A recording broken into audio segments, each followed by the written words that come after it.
Hello and welcome to JM Clips. Today we are starting a new series that I think I would like to introduce called Scary Movie Ministries. So why am I starting this new series? Predominantly because I am a Christian, and I am a Christian who loves scary movies. This is obviously controversial in the world of Christendom. I have friends that are very pro scary movie. I have friends that are very anti scary movie. I'm also into filmmaking. If you watch this channel, you know I like to dabble in the world of cinema. And I'll be honest, it is hard. Not that I've fully gotten in the weeds of movie business. Actually, I haven't even stepped on the grass, you know what I'm saying?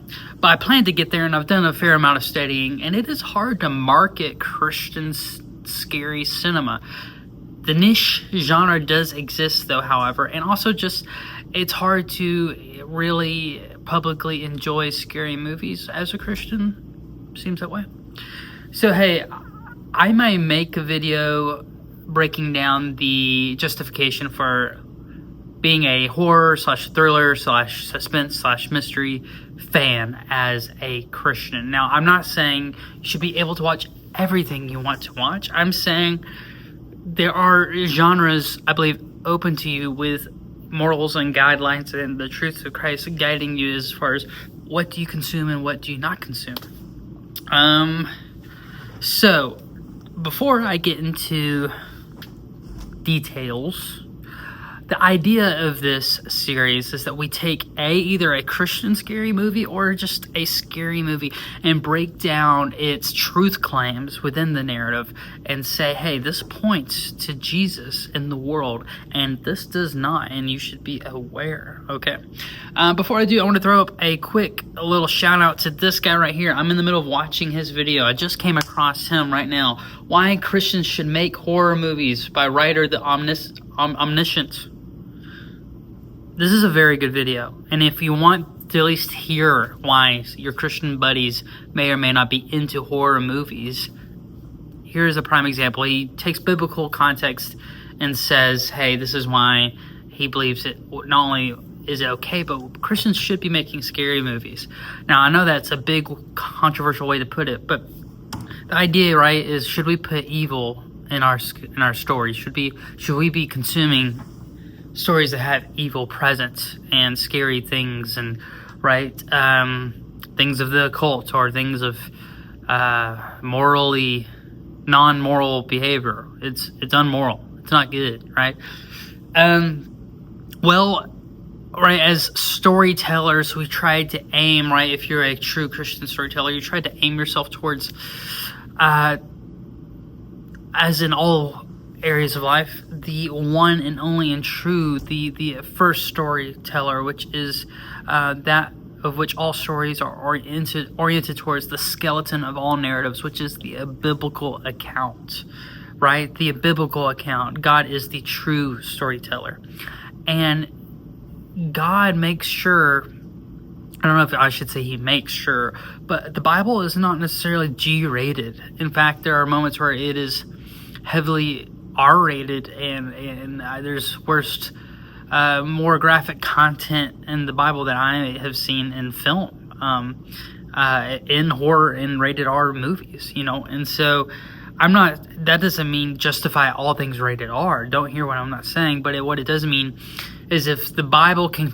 portray evil for what it is and not glorify it, but say this is out there, and do it in a way, right? When I read the Bible and I read that rated R passage, I don't feel dirty, right? I don't feel like, oh, I've now stained my soul and I've almost interacted and become engaged with this sinful stuff, right? It's the Bible, for crying out loud. It's heavy at times and rated R at times, but it is the epitome of good. It is the living word. And so Christians should be able to make horror movies that maybe captures these evils, but does it in a way that says it for what it is. Hey, this is evil. This is not good. And also adapt the medium of your cinema to not make the Christian, pretty much don't sin in your filmmaking.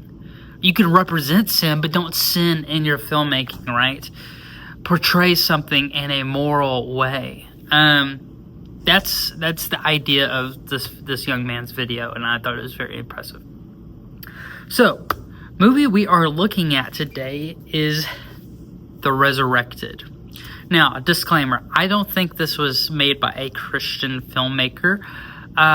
It is predominantly oriented around the Catholic Church. The Catholic Church has come up with this new technology. It's never really explained, but as I have to literally resurrect the dead, right? And this is the recent dead. So if you get in a car accident, whatever, but you're a good boy, you've been baptized, there's a good chance you'll get resurrected, right?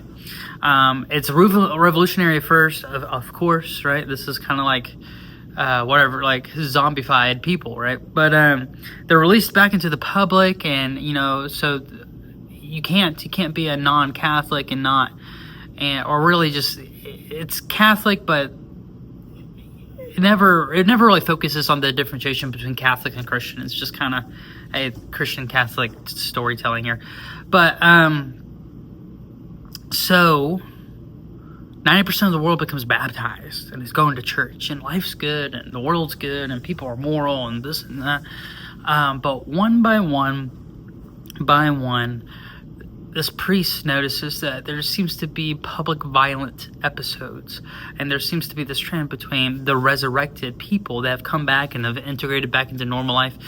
They start becoming more violent, and he notices a trace, right? And he's concerned. Well, he voices his concerns, and pretty much they lead him to very scary, sketchy situations between, is there a cover-up in the Catholic Church? Is there a cover-up in the FBI, right? And is it actually immoral to bring these people back to life? And it gets kind of crazy with it. Like, there's this one clip of this guy, and he's like mountain climbing. He's like, yo, bro, since resurrection's a thing now, I'm going to try more risky stunts. And he does this thing, and he dies, and it's just assumed that he's resurrected and all that jazz. But here's the premise. And by the way, this is I don't know if it's rated R, but it's probably definitely at least PG-13, and it's not one I would show kids. There's profanity in here, and nothing fully shown, but there's like a 2-second adult scene that is skewed. Anyways, we'll move on. Very interesting, right? Because people are getting resurrected in this. They are adapting their life. They're becoming Catholic. They're getting baptized, all because they fear of mortality in this life, and they want their second chance, right? It's just very interesting because that's the case anyway. In reality, we are going to die. And it's like true mortality they're not afraid of, even though it's still always impending. This isn't, the resurrected don't live forever. They get another shot at this life. And so it's very interesting because it's like mortality isn't going away. But out of fear of losing their first shot of this life, everyone's getting baptized and some of them are actually following the Christian life. It's actually that's probably the most of people here, but it's driven by this fear that really should have already existed. And so it was just a very interesting metaphor, and obviously whoever the filmmaker did their job on studying the Catholic Church if they weren't already knowledgeable. Just very true, terms and the workings of the church. I'm not talking about cover-ups. I'm talking about just the Episcopal format, and they're very knowledgeable on. Anyways, and so it was just very interesting because it was this you almost want to call it a metaphor, but it's almost exactly what's going on in our reality. Is people don't seem to be reacting to their mortality.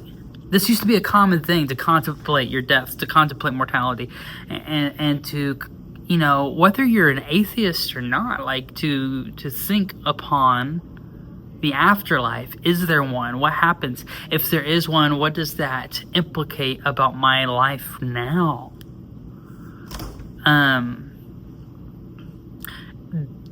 why are we not thinking of those things? Even to the Christian, to the person who claims to be a child of God and of Christ, like, why are we not? Now, I'm not talking about become the depressed person. It's like, oh, I'm going to die. But like, why are you not weighing the significance of your life with the significance of your death? You know,